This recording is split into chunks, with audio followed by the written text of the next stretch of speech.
ఓం శ్రీ సాయిరామ్. సాయి గురుకులం కార్యక్రమానికి స్వాగతం. శ్రీరామచంద్రమూర్తి త్రేతాయుగంలో ఆయుధాన్ని పట్టి ధర్మస్థాపన చేశారు. ద్వాపర యుగంలో శ్రీకృష్ణ పరమాత్మ మార్గదర్శిగా రథసారథిగా ఉండి ధర్మస్థాపన చేశారు. కలియుగంలో అవతరించినటువంటి శ్రీ సాయిబాబా అత్యంత సులువైనటువంటి జ్ఞానబోధ ద్వారా మనందరిలో ధర్మాన్ని స్థాపించి మానవ మనుగడకు కావలసినటువంటి మార్గదర్శనాన్ని శ్రీ సాయిబాబా మనకు చేస్తూ ఉన్నారు. నిజంగా కలియుగంలో ఒక విశిష్టమైనటువంటి అవతారం శ్రీ సాయిబాబా. సాయిబాబా స్పృశించినటువంటి అంశం లేదు, బోధించినటువంటి విషయాలు లేవు. మానవ జీవితం పరమార్థాన్ని సాధించడానికి వారు చేసినటువంటి బోధ ఈ కలియుగానికి ఎంతో అమూల్యమైనటువంటిది. 16-17 అధ్యాయాల్లో ఒక అద్భుతమైనటువంటి విషయాన్ని, జ్ఞానబోధను ఇక్కడ బాబాగారి యొక్క బోధ, భక్తులను అనుగ్రహించేటువంటి తీరును ఈ అధ్యాయం మనకు అద్భుతంగా దర్శింపజేస్తుంది. మనందరం సాధారణంగా అనుకుంటాం, బాబా ఏది అడిగినా ఇస్తారు, మనకు అర్హత లేకపోయినా అన్నీ అడిగేటువంటి హక్కు మనకుంది అనేటువంటి భావన సగటు భక్తుల్లో ఉంటుంది. ఇది మన మానవుడిగా మన నైజం. ఎందుకంటే మనకు కావలసినటువంటివన్నీ సాధించుకోవాలి, కానీ అది సాధించుకోవడానికి కావలసినటువంటి యోగ్యత, అర్హత నీకు ఉందా లేదా అనేటువంటిది మనం పరిశీలించాం. మన యోగ్యత, అర్హతలను సద్గురువు మాత్రమే పరిశీలిస్తారు. ఎందుకంటే 16-17 అధ్యాయంలో బ్రహ్మజ్ఞానాన్ని కోరి వచ్చినటువంటి వ్యక్తిని ఒక సాకుగా చేసుకొని మనకు ఎంత అద్భుతమైనటువంటి పాఠాన్ని నేర్పిస్తారంటే, మీరు ఏదైనా అడగాలంటే మీకు యోగ్యత ఉండాలి, యోగ్యత లేని వాటిని మీరు పొందలేరు అనేటువంటి విషయాన్ని బాబా సుస్పష్టంగా తెలియజేస్తారు. బాగా ధన సంపద ఉండి పుత్రపౌత్ర సంపదలు ఉన్నటువంటి ఒక ధనవంతుడికి కోరిక కలుగుతుంది. ఆ కోరిక ఎంత విచిత్రమైందంటే, తన లోపత్వాన్ని వదలడు, తన యొక్క నైజాన్ని మార్చుకోడు, ధనం పైన, భార్యాబిడ్డలపైన, ఇంటిపైన వ్యామోహం తగ్గలేదు. కానీ ఎవరో చెప్పినటువంటి ఒక మాటను, నీకు ఇన్ని ఉన్నా సరే బ్రహ్మజ్ఞానం లేకపోతే నీవు ఇన్ని సంపాదించి వృధా, కాబట్టి నువ్వు సంపాదించుకోవాల్సినటువంటిది ముఖ్యమైనటువంటిది బ్రహ్మజ్ఞానము అని చెప్పి చెప్తారు. ఆ రోజు నుంచి ఆ వ్యక్తికి ఒక కలవరపాటు, బ్రహ్మజ్ఞానాన్ని అంత త్వరగా, అంత సునాయాసంగా ఎక్కడ పొందవచ్చు? ఆ వ్యక్తి అనేక సందర్భాల్లో సాయిబాబా పేరు వింటారు. సాయిబాబా ఏదైనా సరే చాలా ఉదారంగా, చాలా అవలీలగా భక్తులకు అనుగ్రహిస్తారు. మరి అటువంటి సాయిబాబాయే తనకు బ్రహ్మజ్ఞానాన్ని బోధిస్తారు, బ్రహ్మను దర్శింపజేస్తారు అనేటువంటి ఒక కృతనిశ్చయం వస్తుంది. ఇక్కడ మనందరి నైజాలు కూడా చాలా అద్భుతంగా ప్రతిబింబిస్తాయి. చాలామంది భక్తుల్లో బాబా ఏది అడిగినా ఇస్తారు అనేటువంటి దృక్పథంతో మనం ఉంటాం. నిజంగా బాబా ఏది అడిగినా ఇవ్వరు. బాబా సర్వసాధారణంగా మనకు శ్రేయస్కరమైనటువంటి వాటిని మాత్రమే ఇస్తారు. 16-17 అధ్యాయాల్లో దీనికి సంబంధించినటువంటి అద్భుతమైనటువంటి ప్రస్తావన ఉంటుంది. మనిషిగా మనందరము కూడా మనకిష్టమైనటువంటి ప్రియమైన వాటిని కోరుకుంటాం. సద్గురువు మాత్రము శ్రేయస్కరమైనటువంటి వాటిని అనుగ్రహిస్తారు. మనము ప్రియమైనటువంటి వాటి వెంట పడుతున్నామంటే మాయకు మనం దగ్గర అవుతున్నామనేటువంటి విషయాన్ని మనం గుర్తుపెట్టుకోవాలి. ఎందుకంటే ప్రియమైనటువంటివి అంటే మనల్ని ఆకర్షించేటువంటివి. ఆ ఆకర్షణకు లోనై వాటి వెంట పడ్డామా, మాయ అత్యంత సునాయాసంగా మిమ్మల్ని పట్టివేస్తుంది. కాబట్టి సద్గురువు వద్దకు వచ్చిన తర్వాత మన ఇష్టాలతో పని లేదు. మనకేవైనా సరే అది ప్రియమైనటువంటివి అనిపిస్తే, ఎటువంటివి మనకు ప్రియమైనటువంటివి? సుఖాలను అనుభవించడానికి కావలసినటువంటివి, మనం కోరుకున్నట్టుగా మన జీవితం ఉండాలని చెప్పి దానికి అనుగుణంగా సంపాదించుకునేటువంటి ధనము, వస్తువులు, సౌకర్యాలు ఇవన్నీ కూడా మనకు ప్రియమైనటువంటివి. కానీ మానవ జీవితానికి శ్రేయస్కరమైనటువంటివి మాత్రమే బాబా అనుగ్రహిస్తారు. బాబా మార్గంలోకి వచ్చామంటే మనకు ప్రియమైనటువంటి వాటిని మనం కోరుకునేటువంటి హక్కు మనకు ఉండదు. జీవితాన్ని సద్గురువుకు సరెండర్ చేసిన తర్వాత సద్గురువు ఇచ్చేటువంటి శ్రేయస్కరమైనటువంటివి మాత్రమే మనం స్వీకరించడానికి సిద్ధంగా ఉండాలి. ఎందుకంటే ప్రియమైనటువంటి వాటి వెంట పడితే జరిగేటువంటిది ఏమిటంటే మాయలో పడతాము, ఆ తర్వాత అనేక రకాలైనటువంటి కష్టాలను తెచ్చుకుంటాం.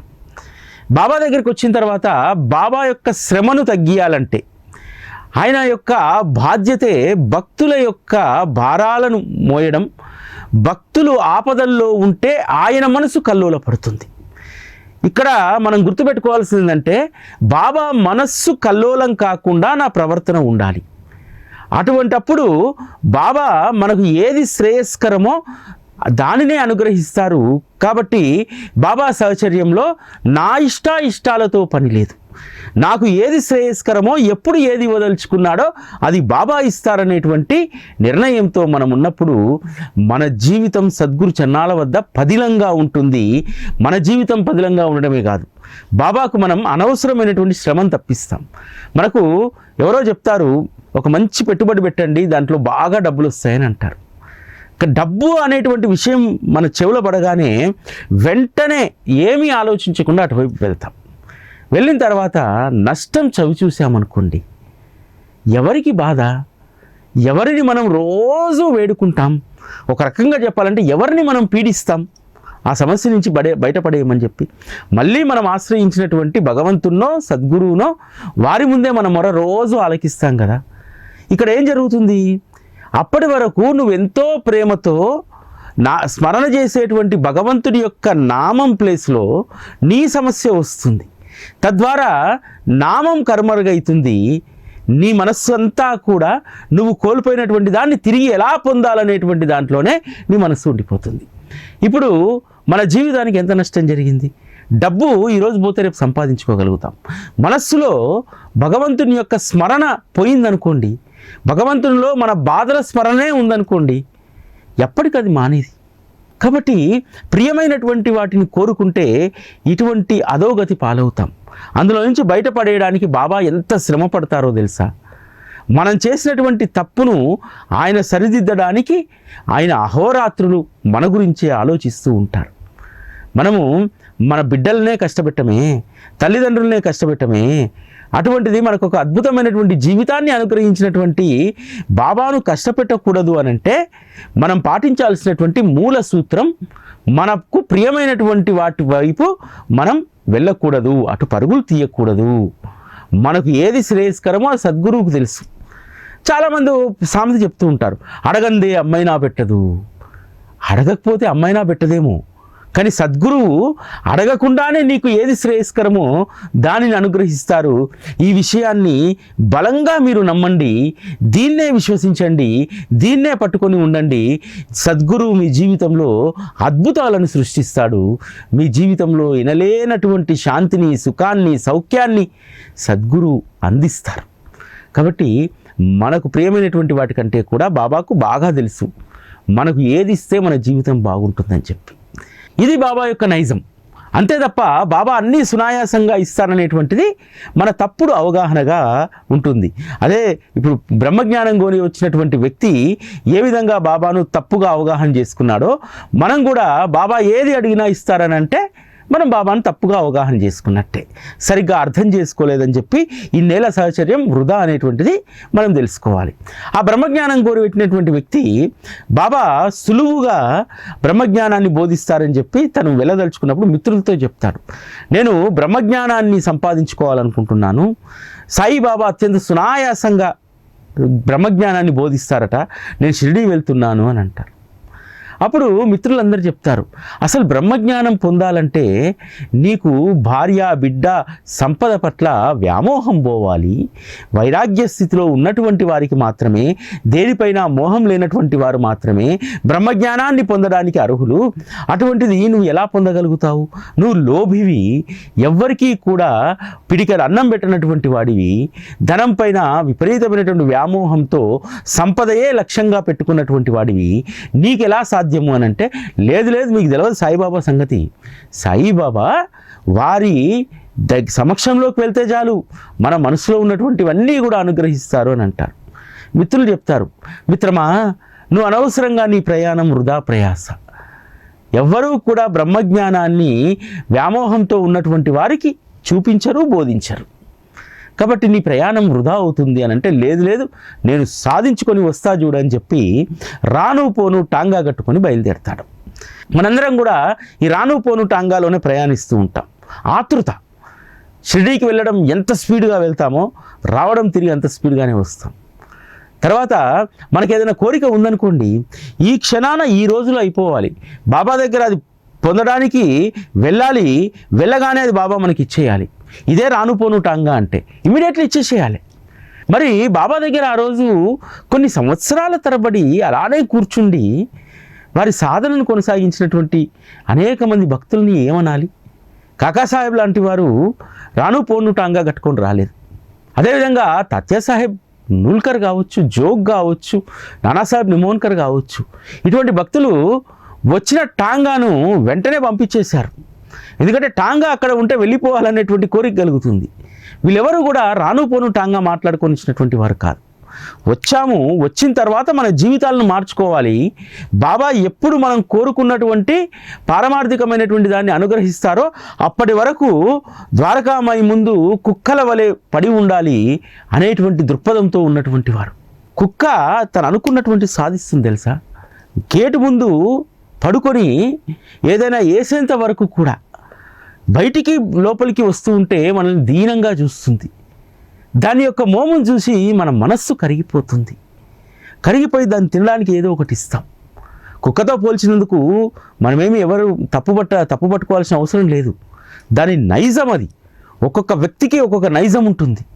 ఆ విధంగా కుక్క వలె యజమాని సంతృప్తి చెంది జాలిపడి మనం దేన్నైతే కోరుతున్నామో అది ఇచ్చేంత వరకు పడిగాపులు గాయడం అనేటువంటిది ఇది అసలైనటువంటి సాధకుల యొక్క లక్ష్యం, అసలైనటువంటి భక్తుల యొక్క ఉండాల్సినటువంటి గొప్ప సుగుణం.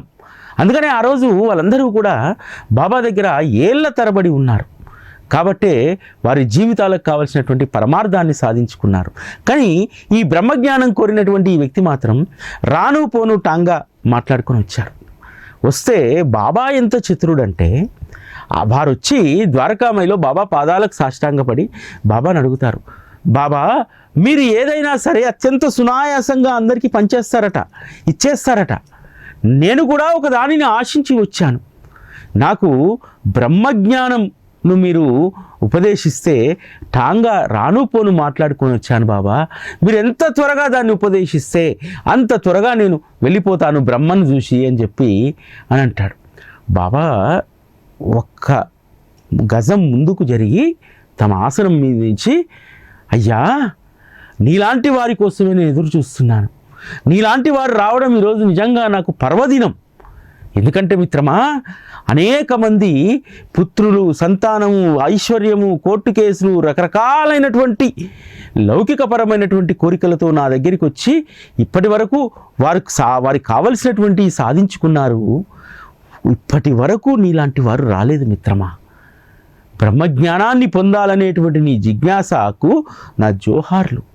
నిజంగా నీ అంతటి గొప్ప భక్తులు ఇప్పటి వరకు రాలేదు.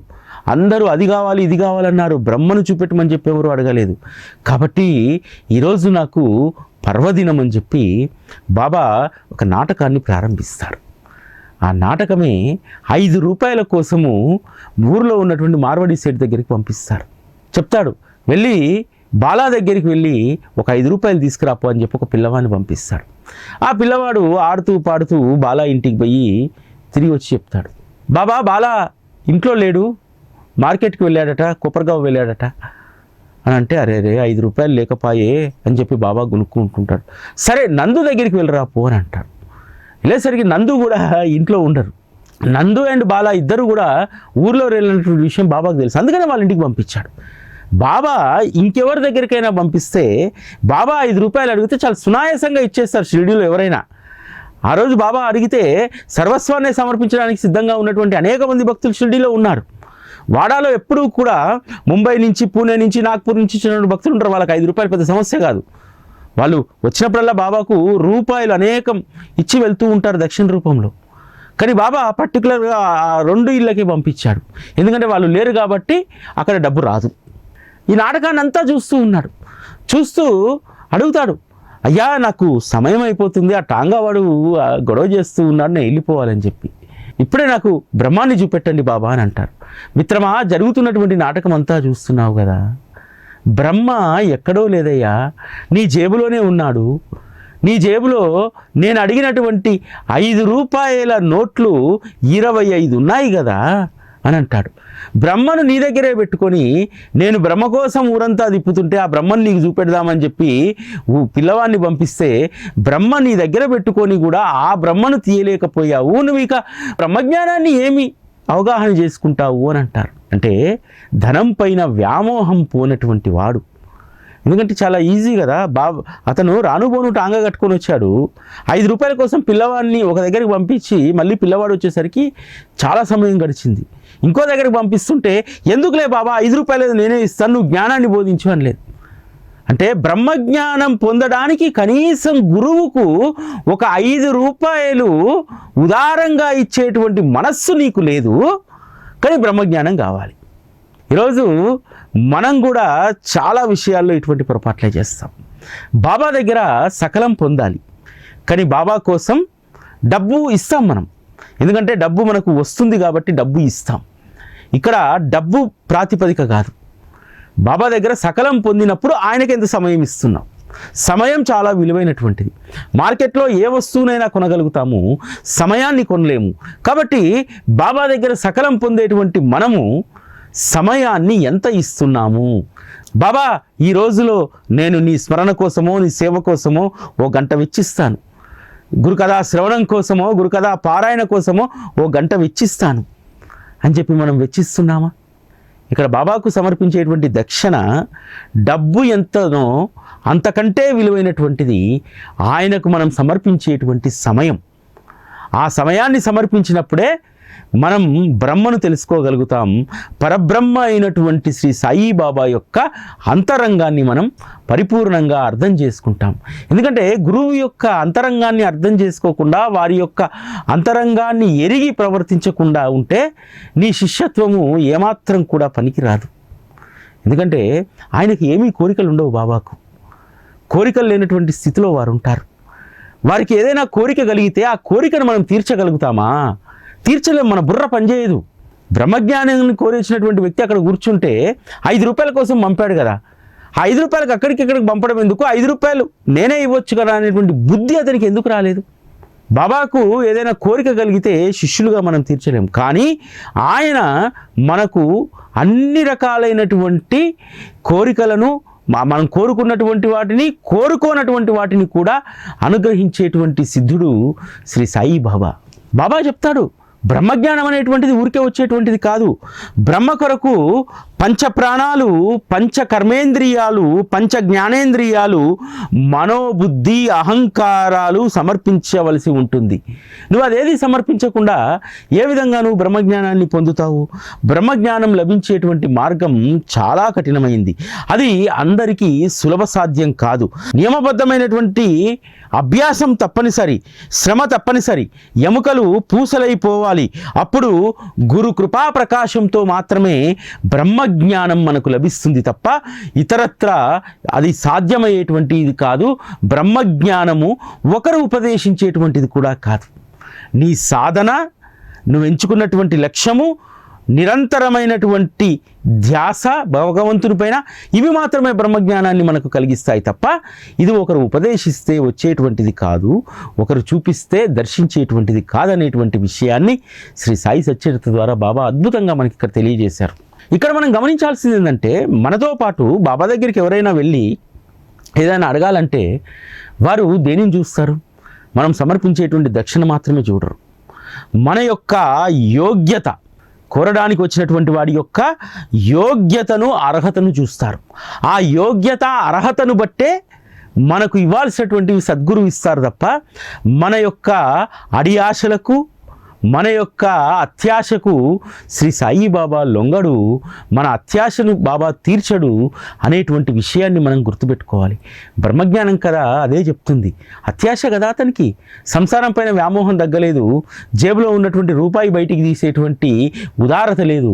అటువంటి వాడిది బ్రహ్మజ్ఞానం పొందాలనేటువంటిది అత్యాశే కదా. మనం కూడా బాబాను ఏదైనా అడిగేటప్పుడు మనం అడుగుతుంది సమంజసమైందా, అత్యాశన? వీటిని ఖచ్చితంగా బేరేజ్ వేసుకోవాలి. అత్యాశ ఉన్నటువంటిది కోరినప్పుడు బాబా దాంట్లో రవ్వంతైనా కూడా మనకి ఇవ్వరు. ఇది 100% ఖచ్చితంగా యోగ్యతను, అర్హతను ఖచ్చితంగా చూస్తారు. చాలామంది అనుకుంటారు, నేను బాబాకు లార్డ్ బిడ్డను, ప్యారే బచ్చేని, నేను బాబా అడిగిందల్లా ఇస్తాడని చెప్పి. నువ్వెంత ప్యారే బచ్చే అయినా, ఆయనతో ఎంత అనుబంధం ఉంచుకున్నా సరే, ఖచ్చితంగా నీకు ఏది యోగ్యత ఉందో, ఏది అర్హత ఉందో అదే ఇస్తాడు. ఆయన చెప్పినట్టు జీవించకుండా నేను బాబాకు లాడ్లాను, ప్యారే బచ్చేను అని అనుకుంటే అది నీ మనసుకే, నీ మట్టుకే తప్ప బాబాకు కాదు. బాబా చాలా యోగ్యతలను, అర్హతలను చూస్తారు. అవి చూసిన తర్వాతనే మనకి ఇవ్వాల్సినటువంటివి ఇస్తారు. చాలామంది అనుకుంటూ ఉంటారు, అరే రే బాబా మార్గంలోకి ఇతను వచ్చి చాలా కొద్ది సంవత్సరాలు అయింది, కానీ ఎంత గొప్పగా జీవిస్తున్నాడు, బాబా అడిగిన వల్ల అతనికి ఇస్తున్నాడు అని అనుకుంటారు. చాలామంది నన్ను కూడా అడుగుతారు, సార్ మీరు పుట్టుకతోనే బాబా మార్గంలో ఉన్నారా అని చెప్పి. లేదు, చాలా ఆలస్యంగా వచ్చినటువంటి వాడిని. నన్ను చూసి కూడా చాలామంది అనుకుంటారు, అరే మేము 3-4 దశాబ్దాల నుంచి సత్సంగాలు చెప్తున్నాము, సాయి గురుకులం ద్వారా అనిల్ చాలా ఈజీగా చెప్పేయగలుగుతున్నాడు, అందరినీ ఆకట్టుకోగలుగుతున్నాడు అని అంటే ఇది నా గొప్పతనం కాదు. నాకున్నటువంటి అర్హతను, యోగ్యతను బాబా ఉపయోగించుకుంటున్నాడు తప్ప దీంట్లో ఇంకొకటి ఏమీ లేదు. ఇక్కడ మంత్రం లేదు, మాయా లేదు. బాబా ఎప్పుడూ నోరు తిననటువంటి నాకు వాక్కునిచ్చాడు. ఆ వాక్కు దుర్వినియోగం కాకుండా ఆయన కథలను, ఆయన లీలలను, ఆయన గొప్పతనాన్ని ఆవిష్కరించేటువంటి ఒక అదృష్టం ఇచ్చాడు. ఇది ఎప్పుడు సంపాదించుకున్నటువంటి అర్హత, యోగ్యత అనేటువంటిది నాకు తెలియదు. చాలామంది కూడా బాబా యొక్క అనుగ్రహం చాలా సునాయాసంగా లభిస్తుంది. మీకు కూడా లభించినటువంటి ఆ అనుగ్రహము ఎప్పుడు మీరు చేసుకున్నటువంటిదో, ఎప్పుడు మీరు సంపాదించుకున్నటువంటి యోగ్యతనో, అర్హతనో అది మనకు తెలియదు. కాబట్టి బాబా మన యొక్క అర్హతలను బట్టిస్తారు. ఇంకోటి ఏంటంటే, బాబా ఎప్పుడూ కూడా భక్తుల హృదయాల్లో ఉంటాడు. ఎందుకంటే ఆ హృదయం, ఆ మనస్సు అటు ఇటు ఊగిసలాడకుండా, చంచలత్వానికి పోకుండా వారు మన హృదయంలో కొలువు కావడానికి ఇష్టపడతారు. చాలామంది మనం ఆయన హృదయంలో కొలువు చేసుకోం. ఎందుకంటే కొలువు చేసుకుంటే మన జీవితం అద్భుతంగా ఉంటుంది. మనం అంతర్ముఖులమైనప్పుడు ఆయన తప్ప మనకి ఇంకెవరూ కనిపించరు. అలా సాధన చేయగా నీకు బాహ్యంలో కూడా కనిపించేటువంటి జనాలు, కనిపించేటువంటి వస్తువు విలాసాలన్నీ కూడా బాబా స్వరూపంగానే కనిపిస్తాయి. కాబట్టి అంత విలాసవంతమైనటువంటిది, అంత సౌకర్యవంతమైనటువంటిది, అంత విలువైనటువంటిది నా హృదయంలో ఉండగా ఇంకా బాహ్యంలో కనిపించేటువంటిది నేను ఎందుకు కోరుకోవాలనేటువంటి స్థితి ఖచ్చితంగా వస్తుంది. ఇది బ్రహ్మజ్ఞానం పొందడానికి ఒక బీజం. అంతర్ముఖంగా ఉన్నటువంటి బాబాను, సద్గురువును గుర్తించడం, బాహ్యంగా కనిపించేటువంటివన్నీ కూడా సద్గురు స్వరూపమే అనేటువంటి ఎరుకలో ఉండడం అనేటువంటిది, ఇది మనం జ్ఞానం వైపు అడుగులు వేస్తున్నామనడానికి ఇదొక నిదర్శనం అన్నమాట. అంతేకాదు, బాబా ఎంత గొప్ప అవతారం అంటే, సాధారణంగా కలియుగంలో అవతరించినటువంటి అనేక మంది సాధువులు, అనేక అవతారాలు, వారు జనబాహుల్యానికి దగ్గరగా లేరు. చాలా మటుకు అనేక మంది సత్పురుషులు, సాధకులు ఎక్కడో అడవుల్లో వారి సాధన వారు చేసుకునేటువంటి వారు. ఆ సాధన వెనకాల నిజం చెప్పాలంటే వారి వ్యక్తిగతమైనటువంటి స్వార్థం ఉండేదని నేను అంటా. ఎందుకంటే వారు చేసేటువంటి సాధన వారు ఉన్నతి పొందడానికి. కానీ బాబా ఎప్పుడు అడవుల్లో లేరు, ఎప్పుడు జనారణ్యంలోనే ఉన్నారు. ఎప్పుడూ తన శక్తులు పొందడానికో ఇంకోటి పొందడానికో ఒక ప్రత్యేకమైనటువంటి నియమబద్ధమైనటువంటి సాధన చేయలేదు. ఆయన సాధనంతా కూడా ఏంటంటే తనను ఆశ్రయించి వచ్చినటువంటి వారి యొక్క యోగక్షేమాలు చూడడం, వారిని ఉద్ధరించడం, వారి జన్మలను తరింపజేయడం, ఇదే ఆయన సాధన. అందుకోసం వారు జనబాహుల్యంలోనే ఉన్నారు, జనంతో కలిసిమెలిసి ఉన్నారు. మనలో ఒకరిగా ఆ రోజు నుంచి ఈ రోజు వరకు కూడా వారు మనతో కొనసాగుతూ ఉన్నారు. ఇది ఒక విశిష్టమైనటువంటి అవతారం. ఈ అవతారానికి సమానమైనటువంటి అవతారం మరొక సద్గురు స్వరూప అవతారం ఇక రాదు, అది దుర్లభం కూడా. అందుకనే బాబా మనందరినీ ఒక సవ్యమైనటువంటి మార్గంలో పెట్టడానికి శ్రీ సాయి సచ్చరిత అనేటువంటి అమృత భాండాగారాన్ని మనకిచ్చారు. హేమాడ్ పంతు 17వ అధ్యాయంలో రాస్తారు, ఈ కథ నిర్జరి ప్రవాహంలో కర్మాకర్మలనే లవణం కరిగిపోతుంది. మనం సంపాదించుకొచ్చినటువంటి కర్మాకర్మలనేటువంటి లవణం కేవలం ఈ కథాశ్రవణంలో కరిగిపోతుంది.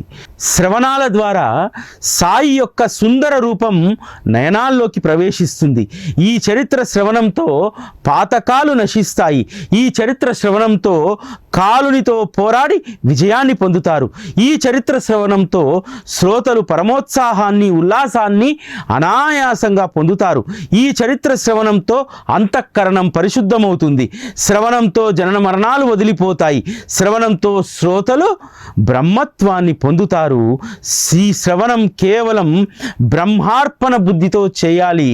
ఇలా సాయి సేవను కోరుకుంటే సేవకులను, భక్తులను శ్రీరాముడు నిష్కాములుగా చేసి వారి మనస్సుకు ఎల్లప్పుడూ శాంతిని కలిగిస్తారు.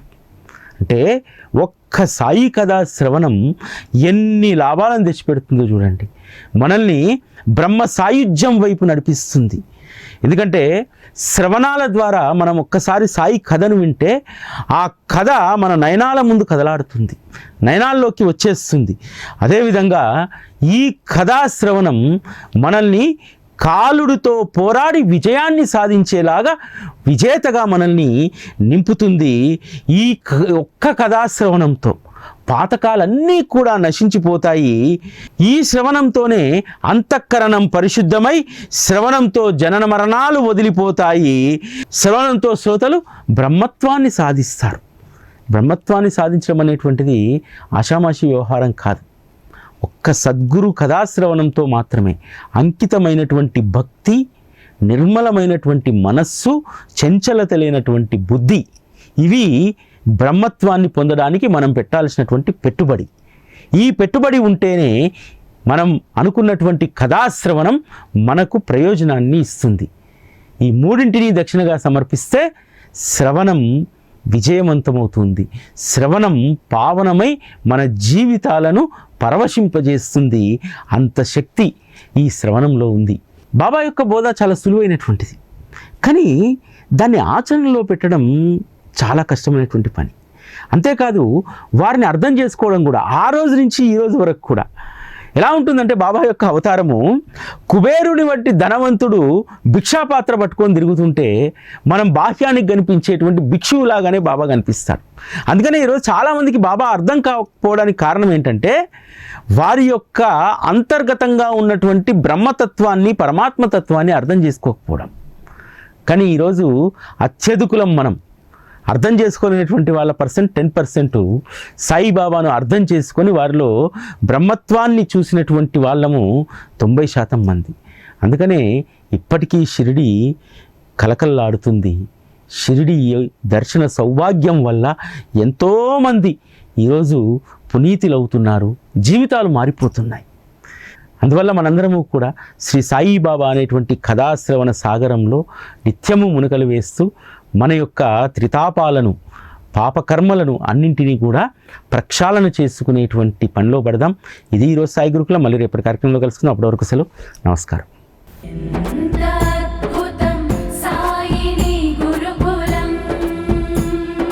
శిక్షణే తప్ప శిక్షలు లేని శరణాగతి సౌదం.